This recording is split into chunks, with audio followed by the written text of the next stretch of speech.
Hi everyone, this is Megan from the Toasted Marshmallow Kitchen. In today's video we're making 3 dinners and a dessert. First up we're making slow cooker French onion meatballs. To my slow cooker I'm adding in 1 pound of frozen meatballs and 1 can of condensed French onion soup. This will cook on low for 4 to 6 hours. After the cook time I did want to thicken the sauce, so I added in 1 tablespoon of cornstarch mixed with 1 tablespoon of water.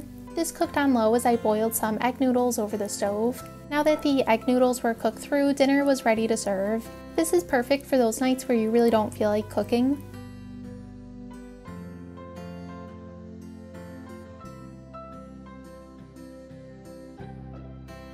Next up we're making fluffy cottage egg casserole. In this bowl I'm whisking 8 eggs and we'll stir in half a cup of flour, 1 teaspoon of baking powder, and half a teaspoon of salt and pepper.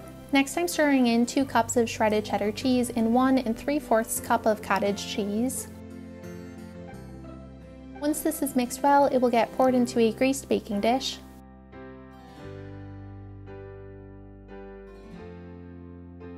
This will go into the oven at 350 degrees for about 45 minutes until it's cooked through. This was a nice and light casserole. If you don't like cottage cheese, you might want to skip this recipe because I could taste the cottage cheese ever so slightly. Now we're making slow cooker sweet and sour Kilbasa. To start, I'm slicing up 1 package of Kilbasa and then this will go into my slow cooker.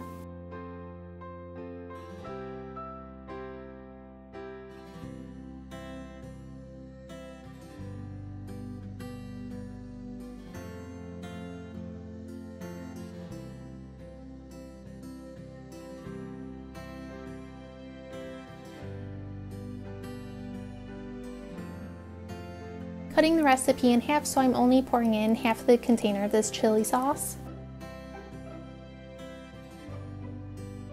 I'm also adding in a 1/4 cup of brown sugar and half a can of crushed pineapple.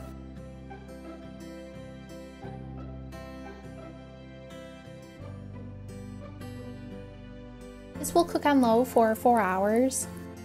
We serve this over jasmine rice. This would be a really good meal to incorporate vegetables to if you wanted to do that.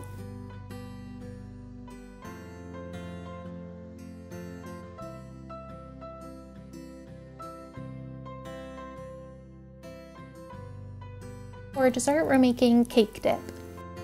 I have 8 ounces of softened cream cheese that I'm mixing around, and then I'm adding in 1 container of thawed Cool Whip.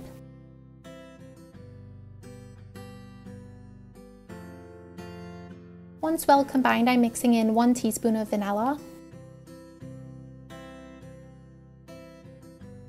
Now I have a box of zebra cakes and I'm going to crush up all of the cakes from the package.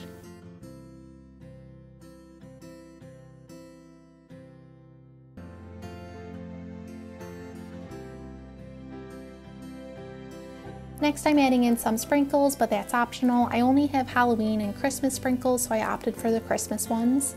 This will get stirred well and then get moved over to a serving dish.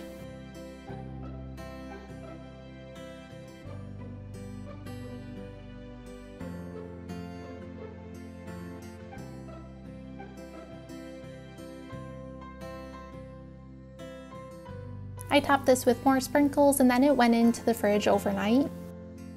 I really liked this dip. My only complaint is that the frosting from the zebra cakes almost leaves a coating in your mouth, if that makes sense. Thanks for watching. All recipes will be linked in the description box.